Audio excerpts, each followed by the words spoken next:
Mamoy na yung corruption inside. Parang Pandora's box yan Pinuksan mo. Lahat ng labasan, ng baho, ng sakit. Hindi mo na pwedeng ibalik. Diba? Pero, katulad ng Legend of the Pandora's box, may naiwan na kaunti sa loob. Ano yun? Ano yun? Hope. Dahil galit ang tao, may outrage, aba may pag-asa. How sure are you that the politics will not intervene into the objective to, identify the culprits and put them behind bars? Nothing is sure at this point. It's a push and shove, di ba? Pero ngayon, ang push ay itong emerging movement against corruption. Tingin ko, yan yung pinakamalaking pressure sa gobyerno, sa presidente. Kaya kailangan may resulta.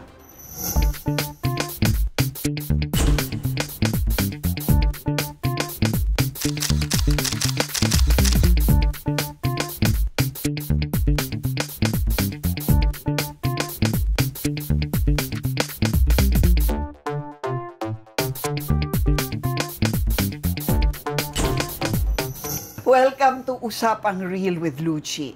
Alam nyo, hating-hati ngayon ang ating bayan. Kahit saan ka magpunta, merong disunity. Tingnan nyo naman ang Senado, nag-aaway ngayon ng minority at ng majority, Pagdating nyo sa Kongreso, meron ding, bagamat hindi masyadong matinis ang boses. Merong mga nanghihingi ng pananagutan daw ni Speaker Martin. And of course, Senate versus House ngayon. At protesta na tatlong grupo pa. May DDS group, may church group, and civil rights groups. Tapos yung isa kaliwa. Bakit tayo naghahati-hati, nakakalimutan na natin na isa lang ang gusto nating layunin dito? Ang masugpo ang korupsyon na sana this time around may makulong. Mangyayari ba yun?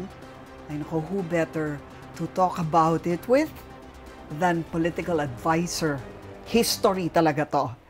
Siya mismo ay isang political advisor ni Pinoy at ngayon talagang steep in politics, ang daming sikretong alam. With me now is Ronald Llamas. Magandang araw, Luchi. Salamat sa pag-imbita mo. Pero masyado mo namang ini-embellish yung ating interview. Mga chismisan lang to. Correct. Pero alam niyo yung chismis na yan, malayong nararating, Malayong nararating. Pag-usapan nga natin ang mga, sabihin na natin, ang mga konteksto ng bawat player dito sa political game na to, Okay? Well, to summarize, historic itong sitwasyon natin. It's the first time na may presidenteng nanalo na 61+% yung boto. Under unity. Pero ang bilis nag-unravel. Immediately, a few months after, kita mo na, nabibiyak na. And the rest is history. Pero ikalawang component nito, this is now an existential battle. Ngayon lang ako nakakita ng ganito. Existential battle. Existence ng Duterte, existence ng Marcos, nakataya rito. Kumbaga, tawag namin sa kalsada, tayang pato. Lahat ng kanila, all the bets are in, di ba? Dito. Yun ang makikita mo. At ikatlo, ito yung first na nakita ko na intense na political battle, political warfare na open, na nandito yung great game, the game of the superpowers. Meron kang dalawang superpowers, sinusuportahan both sides, di ba? At saka in between, may nabubuo na bago, na alternative, na nakita naman natin nung midterm elections, na because of the Gen Z, the millennials, nanalo yung mga pink, Kiko, Bam, Akbayan, na wala sa survey, hindi lumabas sa kahit anong survey. So, ibig sabihin, sabi ni Charles Dickens, the best of times and the worst of times. So, you can see this, ngayon lang nangyari ito, parang our institutions are becoming so weak na dati, pero may semblance din ng an alternative na nanggagaling sa kabataan. Kahit ako nagulat Dahil, albawa, nung campaign, yung Akbayan, nakita ko, wala naman sa survey, number 40, number 50, pero sa schools, number 1. All schools. And these schools, these college students, these young people, went in droves dito sa election ng midterm. At isang manifestation nito, nireject na halos lahat ng artista. Di ba? Right. So, sinasabi ko lang, Luchi, ito yung ating landscape, but at the same time, may mga positive, hindi puro cynical, hindi puro skeptical na alternatives. Pero sumusulpot din na hopeful. Okay. Well, that's good to hear na meron namang mukhang may tinatahak naman na mabuti ang ating politics. No? Yes. But right now, Ronald, paano mo i-contextualize itong corruption issue? Dahil lahat, everybody on all sides are somehow involved, no? Tsaka magkakatali-tali na. Di mo na nga alam kung saan mag-uumpisa eh. At ang gusto mo lang talaga, sana naman tumigil na to. Sana naman may makulong na. Okay, so saan tayo mag-uumpisa dito? Paano natin babasahin ang mga konteksto para alam natin kung sino ba talaga ang nagsasabi ng totoo? First of all, Lucy, alam naman natin na may corruption. Alam natin na institutional. Pero parang norm na siya. Parang, hindi, acceptable na eh. Na parang tanggap na natin. No? A year ago, na-focus yan sa mga Duterte. Yung confidential tsaka intelligence fund ni Sara, yung management niya ng DepEd. Tapos bumabalik sa Pharmally, no? Yung DepEd laptops, etc. So may ganong indicative na bago dun sa matagal na nating accepted. So ngayon nagsisimulang hindi na to katanggap-tanggap, no? At nagsimulang bumaba yung approval rating ni Sara at saka ng mga Duterte. Tapos nangyari yung GAA. Yun, di ba? It's also a decisive moment eh. Parang na lumabas in the billions na ganun kadali. Pare-parehas na pondo sa several project, no? Na iba-iba yung lugar, iba-iba yung kontento ng proyekto. Tapos na-focus yan ngayon sa Kongreso na tinanggal yung PhilHealth. Mas mataas ang DPWH kesa sa DepEd, which is clearly unconstitutional. Tapos binito ng presidente yung budget. Parang nagulat lahat. But binito? There must be something there. Bagamat after the fact, 27 billion lang pala yung tinanggal niya. Hindi naman talaga veto. Hindi naman talaga veto. Pero nakita mo na parang nagsimula lang lumabas. Umamoy na yung corruption inside, no? Tapos marami nangyari afterwards. Impeachment, arrest ni Duterte, midterm elections, na natalo yung alyansa, at least karamihan ng kandidato nila. After nun, fourth zona. Nagsalita ang presidente, mahiya naman kayo. Oops, what was that about, no? Flood control, no? Dahil kitang-kita mo yung baha, yung mga namamatay sa leptospirosis, no, etc., etc. Sumama pa simbahan. That was parang Pandora's box yan eh. Pinuksan mo. Lahat naglabasan ng baho, ng sakit. Hindi mo na pwedeng ibalik. Diba? Pero, katulad ng Legend of the Pandora's Box, may naiwan na kaunti sa loob. Ano yun? Ano yun? Hope. Diba? Yun ang na naiwan sa Pandora. Ibig sabihin, kahit naglabasan itong mga baho, meron ka nakikita na dahil galit ang tao, may outrage, may pag-asa. At para sa lahat naman ng mga politiko at bahagi na ng gobyerno na nagnakaw sa atin, nagnanakaw sa atin, mga nakatingin habang may nagnanakaw sa atin, mga kasama ng mga nagnanakaw sa atin, mga alam na may nagnanakaw pero hindi nagsasalita, mga kasama ng mga nagnanakaw, mga nagtatago ng magnanakaw, isa lang ang gusto namin sabihin sa inyong lahat. Patawad kay Father pero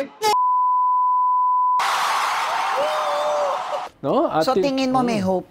Yes, dahil nakikita ko all over the place isang fun run sa Malolos, Bulacan, no? Na walang politika, walang talagang community, fun run. Gagawin nila fun run against corruption. Zumba group sa Batangas, no? Zumba group sa Cavite, Zumba against corruption. Alumni associations na walang politika, no? Akin, ito yung measuring stick ko hindi yung organized forces, hindi yung mga usual suspects. Itong mga karaniwang tao na katulad ng Million People March against Pork Barrel ni Napoles, on their own, pumunta sa Luneta, simula pa lang yan. No? Kaya hindi mo na maisole. No? Maisole yung lumabas. Lalo na ngayon, tinutuloy-tuloy din ng gobyerno. Anong sabi ni Bibi? Kung hindi lang ako presidente, sasama ako dyan. If I wasn't president, I might be out in the streets with them. Believe ka, di ba? Well, optics yata yun. Di ba? Mga balasubas. Di ba? Nagmumura, presidente. So, actually, ngayon lang natin siya nakikita nga na nagsasalita ng ganyan, di ba? Diba? Pati nga yung mahiya naman kayo. Oo. Pero, kung babalikan nga natin yung SONA niya last year, di ba? Doon niya unang inutos yung flood control. Yes. Na dapat daw Yes. paramihin daw mga flood control projects dahil 5,000 flood control projects ang sabi niya. correct, Wow. di ba? So, ito na nga ang nangyari. Hindi mo tuloy lubos maisip kung Ginoong Pangulo, ano ba ito? Parang may sumadya ba nito? Or sinamantala lang ang good intentions mo? Ano ba nangyayari dito? Plus, really, Ronald, parang nasaan ang presidente dito? Totoo ba siya? Papaniwalaan ba natin siya na talagang he wants to get to the bottom of this and to eradicate corruption, at least as far as flood control projects go? Well, bibigyan ko siya ng konting benefit of the doubt, no? Dahil sa personality niya. Alam naman natin na conflict averse siya. Alam naman natin na passive-aggressive. Nakita mo yan the past 3 years. Di ba? Teka, paano Oo. natin nalaman yan? Alam ba natin yan? May- Alam ba yan ng karaniwang tao na ganun si Bongbong Well, Marcos? partly, ina-expose ng kapatid niya yan, no? Partly, nitong past 3 years, na talagang inaaway na siya ng mga Duterte, parang chill lang siya, no? Di ba? Yung mga sagot niya. So, kaya makikita mo, later na lang siya nagdesisyon, teka, away na to. Di ba? Pero yung past 3 years, sinusubukan niyang i-manage. So how do you read that? Why is he that way? Hindi ko alam, pero baka yun yung kanyang personality. Sabi nga ni Heraclitus, character is destiny. No? So, baka yun yung character niya. Napunta siya sa isang role na hindi naman siya prepared. Napunta siya sa isang role na hindi siya handa. Na sinasabi naman ni Amy, no, ako tinrain ng tatay ko Hindi naman siya no, di ba? May sagot siya diyan, pero hindi ko nababanggitin. Hindi, banggitin mo na. Kasi umpisa na Hindi man. Hindi masyadong below the belt. Alam mo na yun. Yung Hindi, sagot hindi ko alam naman. yun. Yung sagot na bubulok Sir, hindi ko alam bubulok yun. ko mamaya. Si Ronald. Hindi, pero ito, siguro ang tanong ko lang dito nga, Ronald, is, anong pinapalabas mo na wala siyang kinalaman dito at all? Hindi. At the very least, alam niya. At the very least, alam niya. Pero, ibig sabihin, para sa kanya ay ganito talaga ang gobyerno. Di ba? Hindi naman expose sa'yo yung extent no? Kaya, nung napuno siya, ang kanyang mahiya naman kayo. No? Ibig sabihin, merong, ang tawag ba dyan ni Alan Peter Cayetano, lahat naman tayo nandadaya. Lahat naman tayo nagnanakaw. Ang Lahat naman importante tayo, repentance, sabi diba? niya, Lahat di naman ba? tayo nagsisinungaling. Mahalaga repentance, di ba? Ibig sabihin, nino-normalize ni Alan Peter at ng mga katulad niyang politiko, all of this is happening. No? What's the fuss? Hihingi naman tayo ng tawad afterwards. Di ba? So you're saying President BBM is that way? Well, tingin ko nung simula, no? Pero tingin ko napuno na rin siya partly dahil nakikita niya yung nangyayari na massive at partly tinatamaan na siya politically. No? Tingin ko machine pa rin ang dominant. Yung tama sa kanya politically, nag-unravel yung kanyang approval ratings. No? Sa level siya ni GMA or even lower. No? Nag-25% siya. In the midterm of your term, di ba? Yung usually sa pag midterm, diyan ka pinakamalakas No? Yung midterm, dahil hawak For mo the lahat. president? Yeah, for the president. Wala na. He's on his way out anyway, di ba? What does he stand to gain, di ba? Ngayon, legacy na to. Legacy mode na ito. Parang, paano ka titignan ng kasaysayan? No? Alam mo, na may mga forces out there na gusto nila, wag matapos ang term mo. Publicly naman, sinabi ni Vice President, baka ikaw ma-impeach. No? Bago matapos yung term mo. No? At naririnig naman nila, Is that possible? Biro mo, Alam naman natin, Sarah was just saying that well, sa Pilipinas, again for optics, Pilipinas, diba? anything is possible. Alam mo, pag naging lame duck siya, at yung kanyang political base lumipat during the last year of his term, that's a distinct possibility. Dahil pag lame duck ka, yung mga politiko lalayo na sa'yo. No? Yun yung possibility na yan. Ikalawa ay suportado si Sara ng malalakas na forces. No? I'm almost sure suportado siya ng mga pogo na tinanggal ni BBM, no? Very pro-China siya. Kaya I'm almost sure na suportado siya niyan. These are hindi mga pushover to mga to, yung sumusuporta sa kanya, no? At mataas ang kanyang approval rating, no? Pero ang kwan din diyan ay may mga threats din sa gilid for something extra constitutional. Kaya nga 'di ba naglabas ng statement si Secretary Guibo, si Armed Forces Chief of Staff Browner na nire-reject nila yung ibig sabihin merong singaw, merong mga on the margin. So, tingin ko si Presidente, alam niya 'yan, no? bagamat ang tingin ko part of this is personal, part of this is also political. Nararamdaman niya yung atake sa kanyang gobyerno, yung atake sa kanya. At may kaunting efficiency, no, yung ganitong klaseng effort. At syempre, concern siya, paano yung mga anak ko? Paano yung pamilya ko? Diba? So, tingin ko dyan ay naghalo-halo na yan. What about his stance toward the impeachment? Kasi di ba parang siya lang yata ang pumigil sa galaw na ngayon ng Speaker Romualdez at ng Kongreso, di ba, na ma-impeach si Sara.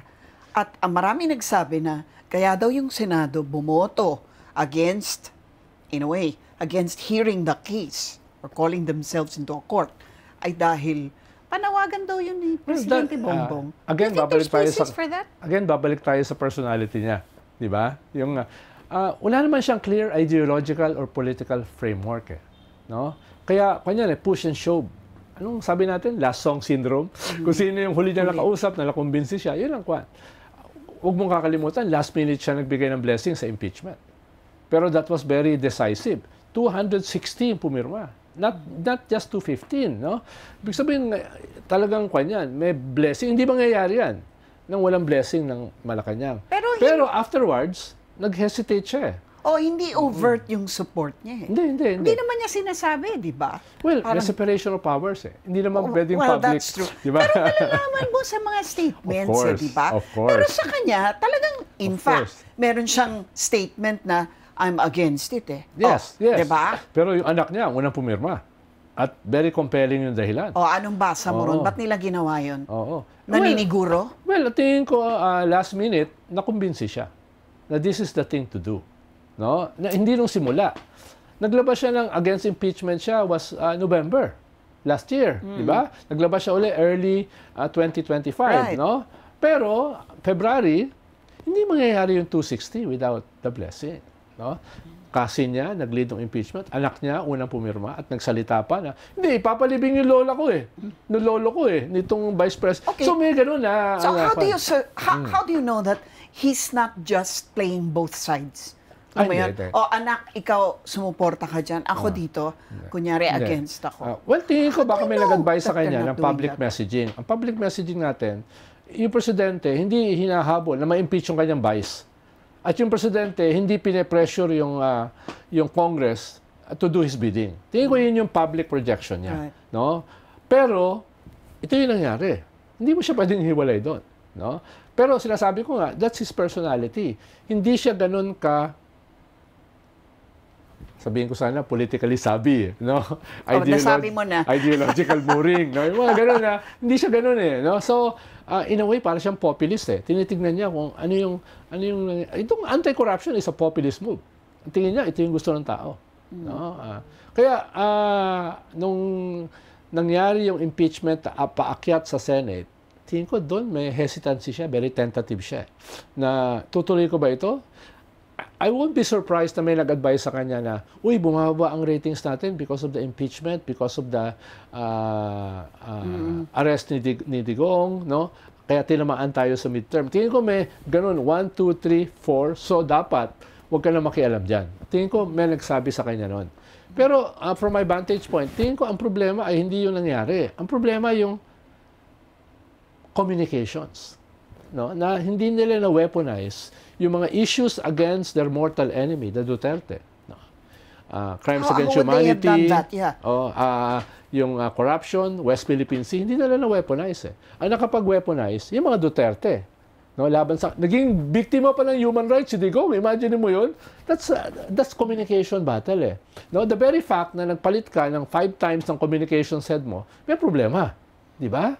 Ngayon ako nakakita ng ganyang karaming pagpalit in my 40 years. No? So teka muna, sino nag-advise sa kanya? I mean, who is his political advisor?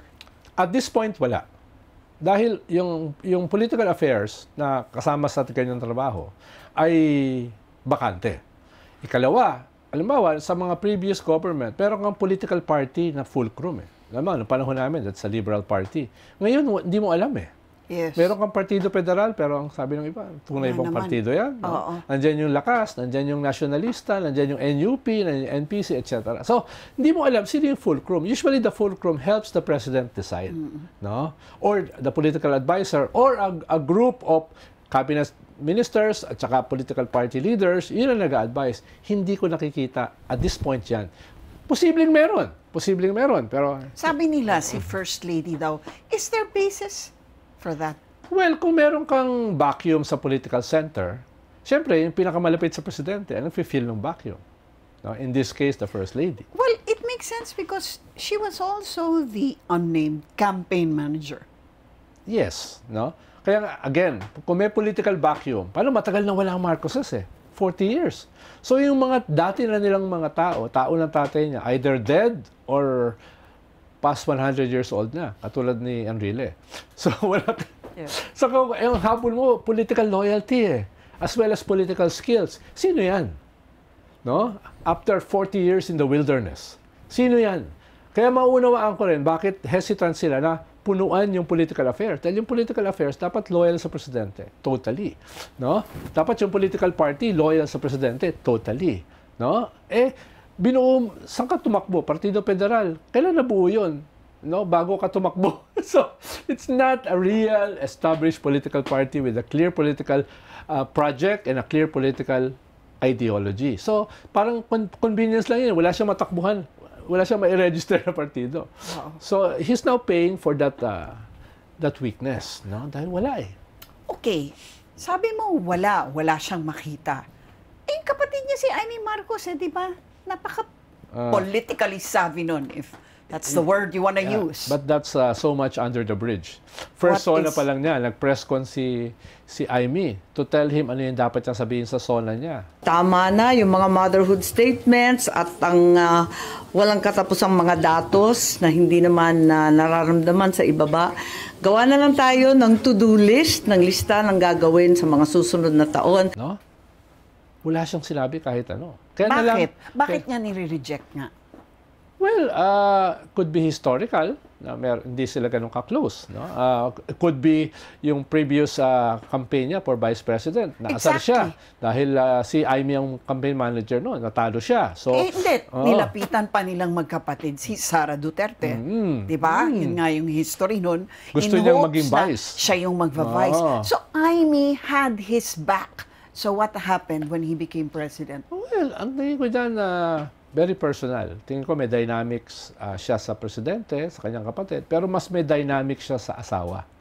No? At makikita mo sa body language nila. Magkatabi, hindi nag-uusap, hindi nagpapansinan, di ba? Parang open secret naman na may dynamics sila, di ba? Pero siguro, condescending din kasi si Amy, makinig ka sa akin, ako yung mas magaling sa'yo. No? Siyempre, presidente, teka, presidente na ako. Ba't mo sasabihan kung anong gagawin? Tingin ko may ganun din ng dynamics. Dahil ang tingin ni Amy, siya yung trained na tatay. No? At ang tingin niya kay Bongbong, bulak-bulang naman kapatid ko na ito. No? So, a-advisean ko siya. Presidente ka na di ba? Tapos meron ka pang asawa na ayaw din sa kapatid mo. I presume. So, Okay, maganda yan. Juicy yan, Tama ka, chismis talaga. Naghalo-halo yan, di ba? Pero makikita mo yan sa harapan Di ba? Inauguration, misa, talagang hindi sila nag-uusap. Sinabi ko yan nung 2022 No, paano 2022 lang naman ako ginagawa yung mga ganitong interviews Sinabi ko yan na tingnan nyo yung political dynamics, pero may personal dynamics. That will shape the contours of this presidency. No? Yung away with the sister, yung away kay GMA, yung away kay Sara, the tambaluslos moment. Yes. Sabi ko, in the next few years, tambaluslos moment will dominate the political landscape. Sinabi ko yan And it 2022. No? It still does. Yes. Yeah. Because sa atin, alam naman natin, sabi niyo, what is personal is political. So, Okay, so that's PBBM. Yeah. Now let's study si House Speaker muna dahil mas matagal na siya doon. Okay.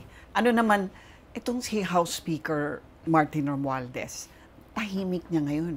Except for statements to say, generic, hindi kami papayag sa corruption, of course. No? Yeah. That's what's expected. But everybody knows that, Zaldico, who owns SunWest and all the other construction companies that had projects, lahat very close sa kanya. And siya pa nga ang nag-appoint kay Zaldico as chair of the Appropriations Committee. And now, he's very quiet. Yes, yes. How do we read this? Well, una ay very important yung kanyang role. Dahil kung yung presidente mo hindi masyadong political, siya yung political. Kaya siya yung naging head ng, naging speaker ng House. Na ang assumption nila Sara, ang assumption nila Amy, hindi siya, dapat si GMA. No? Kaya galit si GMA nung unang SONA. Hindi siya naging speaker.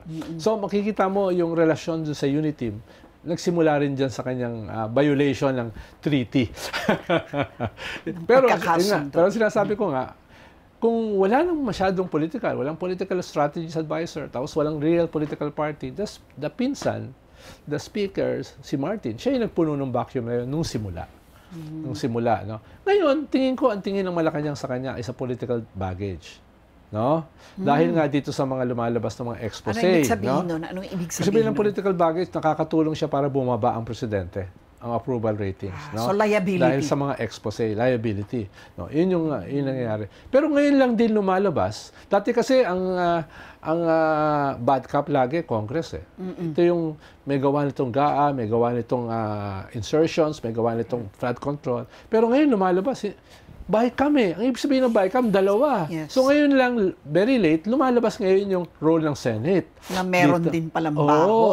Senate pala nag-zero doon. ng PhilHealth, no? Ang Senate pala, ang daming lump sum. Ang Senate pala, marami palang insertions. Lumalabas ngayon, yung Senate President, 142 billion na insertions, no? At number 2 do sa probinsya, yung kanyang probinsya. So ngayon lang lumalabas yan, no? Kaya, yun yung bago. Hindi lang ngayon yung House, the whole system, no, is rotten, no? Yun ang nangyayari ngayon. So right now, as we speak, halimbawa, sino ang mas malakas? Mas mukhang malinis ba ang House at mas marumi ngayon ang Senate? Which historically is a new thing, ha? Yeah. Kasi mas respetado ang Senate, ang image niya mas august, kumbaga, no? Well, because of what happened in the Senate, the change of leadership, medyo nasalba ng Senate yung sarili niya. For now. Dahil very thin yung margin eh. So si Senate President Soto si naman Ping ngayon. Lacson. Pero head ng Blue Ribbon, Ping Lacson and Risa Hontiveros. Ibig sabihin, that's a game changer away from Marcoleta. No? Yung ganon. So pwedeng makatulong yan sa Senate. Pero lumalabas yung chismis, papalitan daw ni Alan Peter si Tito Soto, no, as Senate President. So ibig sabihin, Pero fake news daw yan, sabi ni Ping. Yes, hindi nangyari. Alam ko naman, sabi ko nga, hindi totoo yan. For now. Pero dahil thin yung margin, pwede yan mangyari over. Kailangan mo lang kasi sa Senate 13 votes. Right.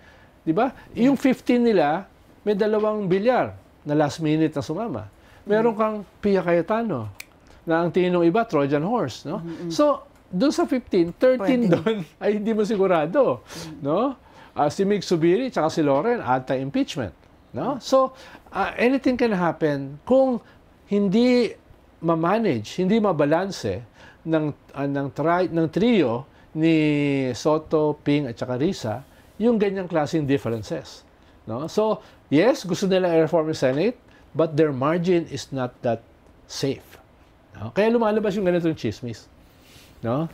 Yung kay Alan Peter, papaltan siya. Ripe yung ganun chismis dahil nga, very thin yung margin. Right. So, okay. So, sa tingin mo, sa sitwasyong politika ngayon, na lahat sila nagkukumahog na i-preserve ang kanilang power at ang kanilang image. Lahat, no? Ano na mangyayari sa corruption? Well, ang tingin ko kasi, may hirapan ng gobyerno na sweeping. Ibig sabihin ng sweeping ay talagang linisin ang buong gobyerno ng corruption. No? Dahil nga, una, wala silang mga ipapalit. Ikalawa ay baka mawala yung kanilang political base at lumipat sa kanilang kalaban. No? Pero, they have to show something. Galit ang tao. So, tingin kong gagawin nila is targeted. No? May tatargetin silang ilang senador, may tatargetin silang ilang kongresista, may tatargetin silang maraming contractor na kakasuhan, no? At possibly ipakulong. Kumbaga yan yung mga, dispensable. in a way. Pero yung gagawin na yan ay hatol yan itong mga tao.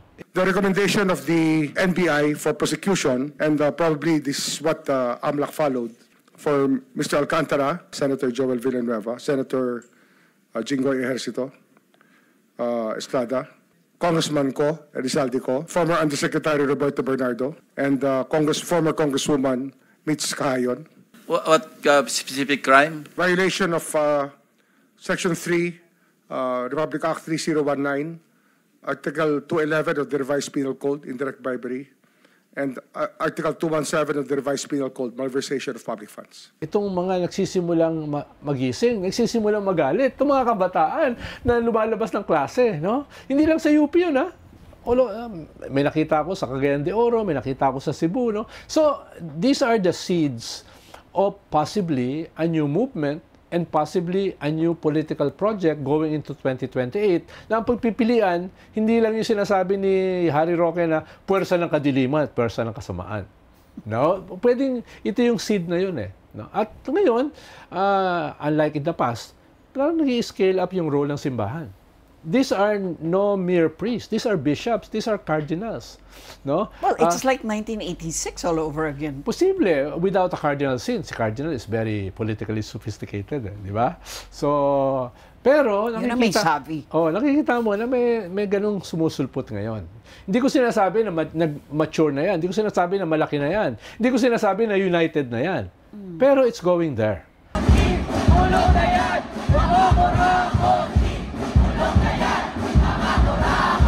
Halimbawa, yung makita natin sa rally, yung sinabi mo, yung tatlong mobilization ay nagsama na yung dalawa. Nagsama na. No? Yung dalawa. Oo. Pero siyempre, hindi sila sasama sa mga Duterte. Bottom line yan. That's a red line. No? Dahil ang tingin nila, bahagi sa problema yung mga Duterte. Itong 13,000 projects ng DPWH under Mark Villar, nangyari yan under a presidency of Digong. So, ibig sabihin, mahirap mo sabihin na isama sila sa anti-corruption. Kaya nga, doon din ako nako-concern, no? Parang kahit na nagkakaroon na nito, itong grassroots movement na naman, nagsisimula na naman yung seeds, pero magkakahiwalay mga punla at magkakalaban pa nga eh. They can't occupy the same space. Yes. Ikaw na rin ang nagsabi, di ba? Yes. Malaki pa rin ang support kay Sara Duterte. Yes. And for as long as there's this political divide, the objective, which is to eradicate corruption or at least eliminate it, di ba? Yes.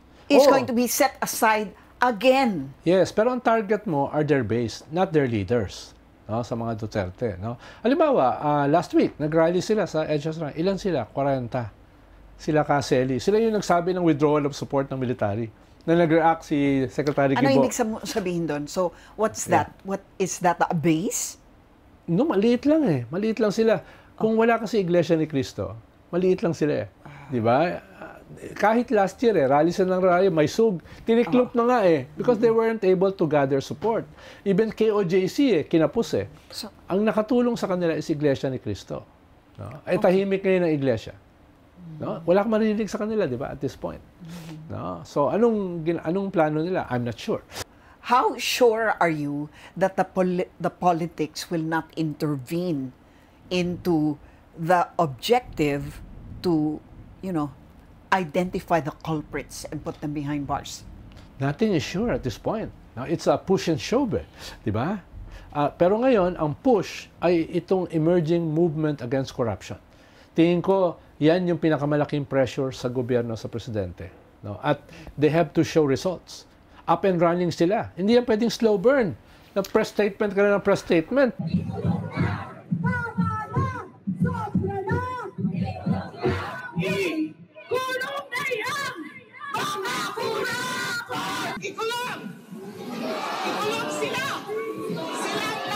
No?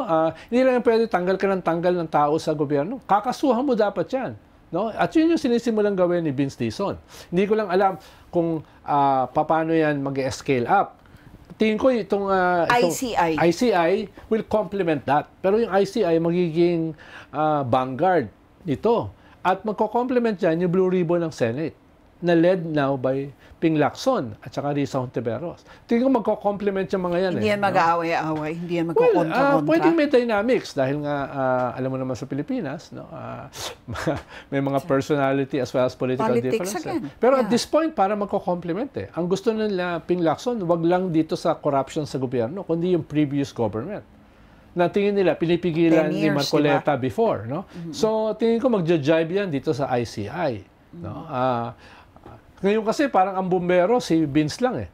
Ngayon with the ICI, with the new leadership ng Blue Ribbon sa Senate, meron na siyang kasama. Yung triangulation na yan can have effects, can have an impact. No? Pero I agree with you, nothing is sure. No? With weak institutions like us, hindi mo alam. Alam mo ba, other modern developed countries, they have strong institutions. Eh. Kahit nag-aaway-away, the system holds. Yes. Sa atin, the system is weak. So, hindi mo alam. I agree with you, nothing is sure. Nakakatakot naman yung pagbagsak ng institution. Are we in danger of falling into, the hands of revolutionary? Tingin ko not yet. We are not in a Indonesia-Nepalese situation. No? Tingin ko ay ang weakening ng ating institutions ay nakakatulong dito sa agitation, sa outrage, at dito sa posible an alternative. No? Pero tingin ko yung ating system, yung mga Pinoy are not, hindi naman tayo ganun ka-violent, no? Katulad sa Indonesia or Nepal. So, tingin ko the system will hold. Pero, either manatili yung bulok na system or masimula itong ma-reform. At ang electoral trajectory is 2028. Yes. In a way, katulad na nangyari dito sa midterm, na wala yung mga artista.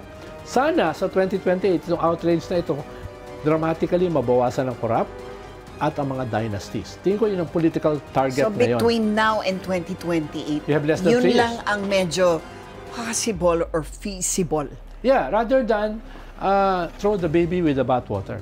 Rather than destroy the weak institutions and create a new one. No?